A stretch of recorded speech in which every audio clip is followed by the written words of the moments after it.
Good morning. This is the view from the back door. That's a mountain called Ben Loyal. I don't know how high it is. I'll put it in the caption. And yeah, it's got a bit of snow on the top. How about that? And if we pan around,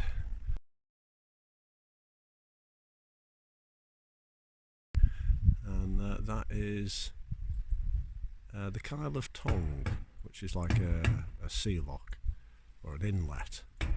So that's facing northwest. And the storm has passed. It's a cold but nice day. Right, let's have a look. So this is the house I was in 2 years ago.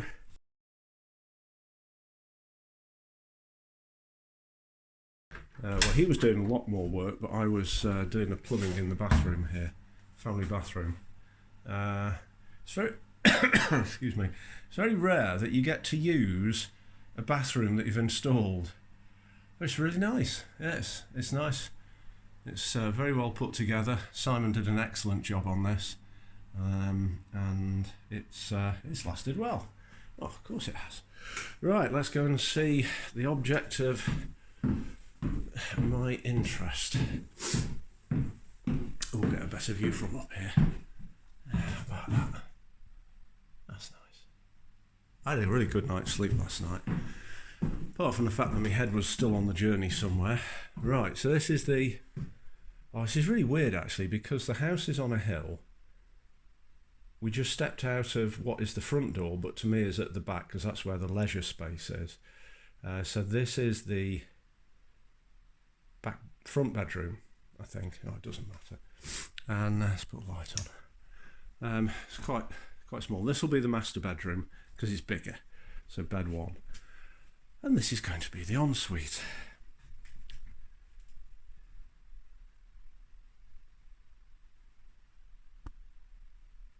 Yeah, small and full.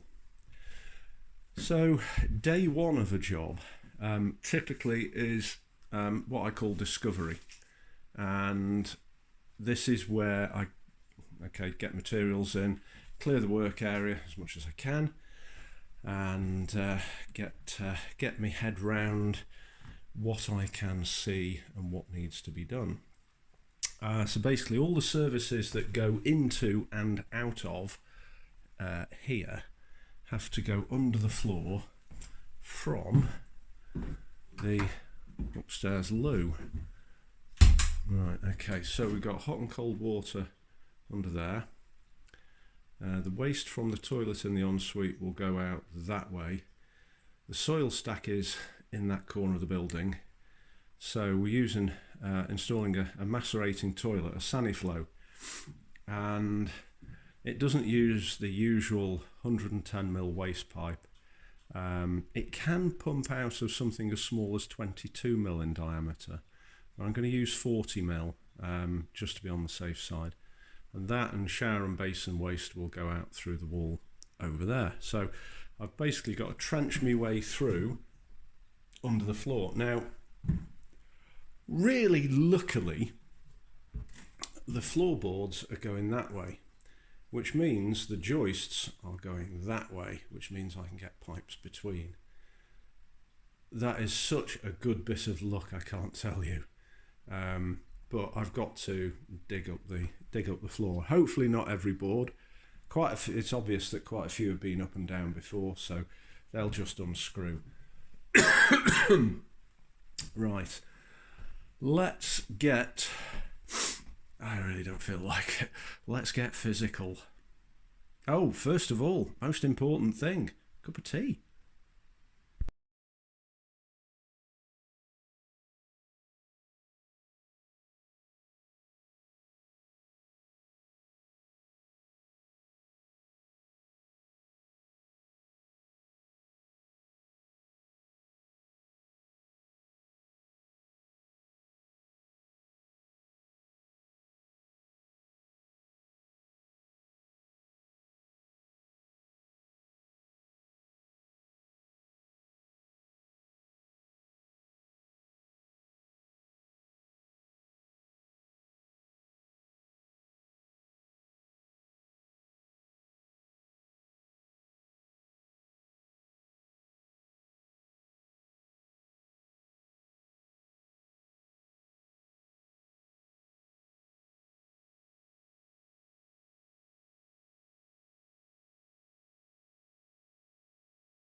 Right, so we have an empty workspace.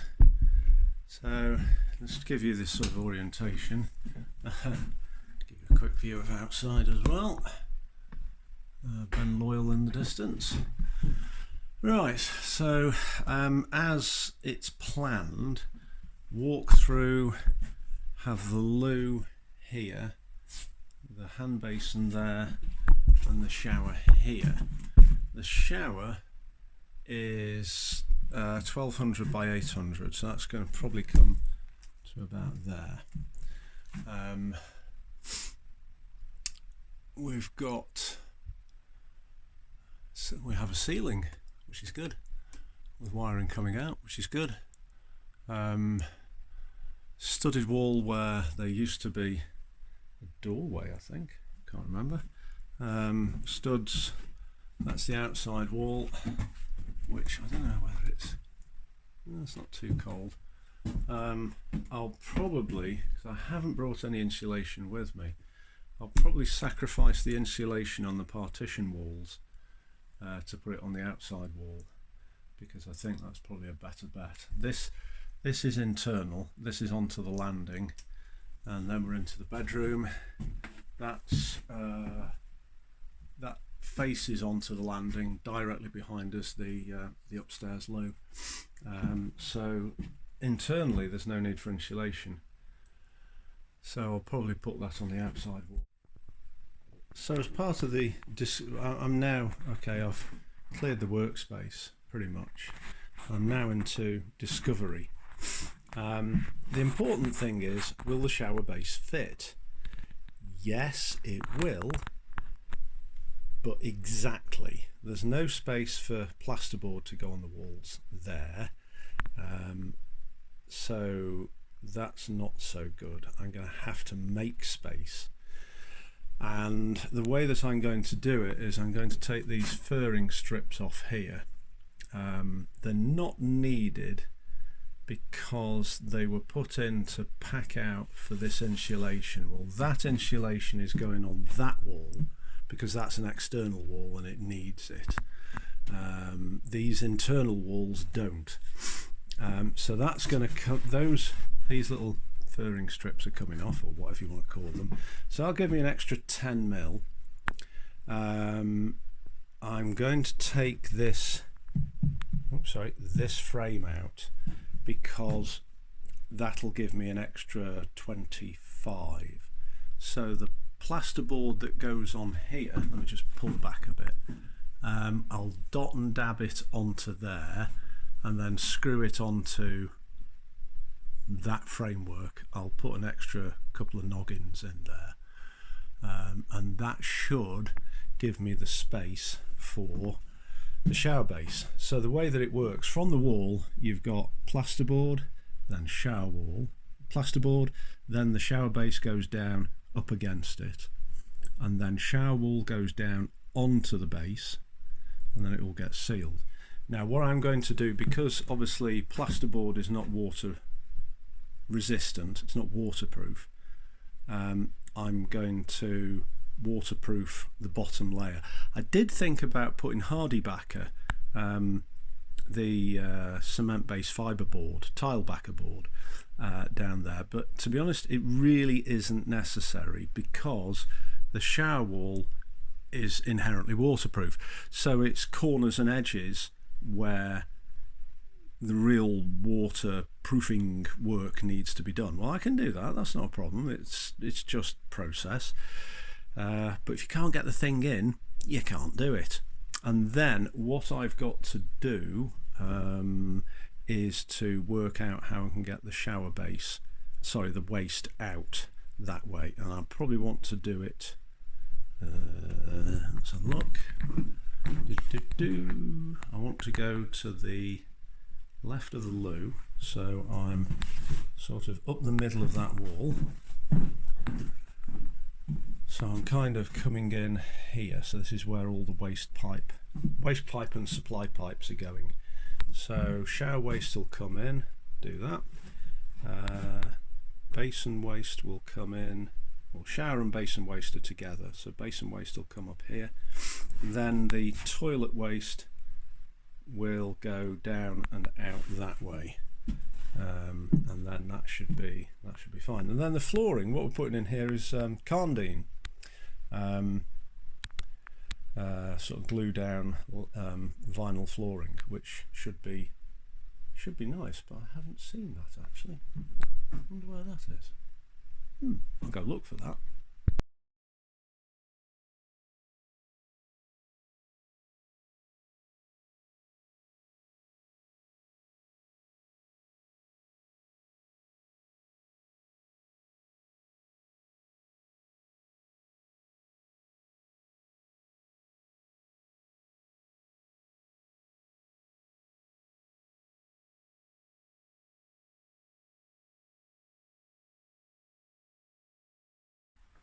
Here's a detail that shows a caring tradie. Where cables have been put through, they've been marked up, so that the next guy who comes along, me, doesn't accidentally put a screw through a cable, which will cause an enormous bang. So I've just got to do it there as well. So, end of day one, what have I achieved? Well, quite a bit actually. There was quite a bit of establishing myself in the space, as you saw, getting everything out the way to give me as much working space as I can get. Getting to know everything that I'm putting in, which I haven't seen before. Came into this job effectively cold. Actually, it was cold. So we got the loo there, we got the basin cabinet there. It's fine. Worked out that as it was built, sorry about the light, as it was built, the space for the shower base was too small, allowing for plasterboard. So I had to strip a fair bit of thin battens off the wall. There was a batten frame, a sort of simple batten frame there. There was a simple batten frame all on this wall, made out of tiling lath. Very well made, but I can't use it because of the width issue. So that all had to come out. I've got insulation for here, but this PIR stands for polyisocyanurate foam. PIR's easier. That's come out of here, and I'm putting it in this wall, which is where the loo is going to go. And I've restudied, the tiling glass batten wall had to come out of there. I've rebuilt that with 4x2, and I'm packing this in. Any gaps will get expanding foam filled, so that on the outside wall, even though there's a cavity and there's insulation in the cavity, that loose brick led me to find the insulation. I'm still going to insulate that. This is an internal wall, obviously these are, and this is an internal wall, so that's good. Taking up a few floorboards. Where are we? 1, 2, 3, 4, to get an idea of what's going on under there, for when I put the shower waste in, it can flow out quite quickly. So that's good. Managed to bang my head on the van door, didn't want to do that. Yeah, so it's been a good day. I'll get that finished tomorrow. I'll get some plasterboard on that wall. I can do that regardless, dot and dab that on, and that should be okay. And then there we go. So yeah, not a bad day, not a bad day.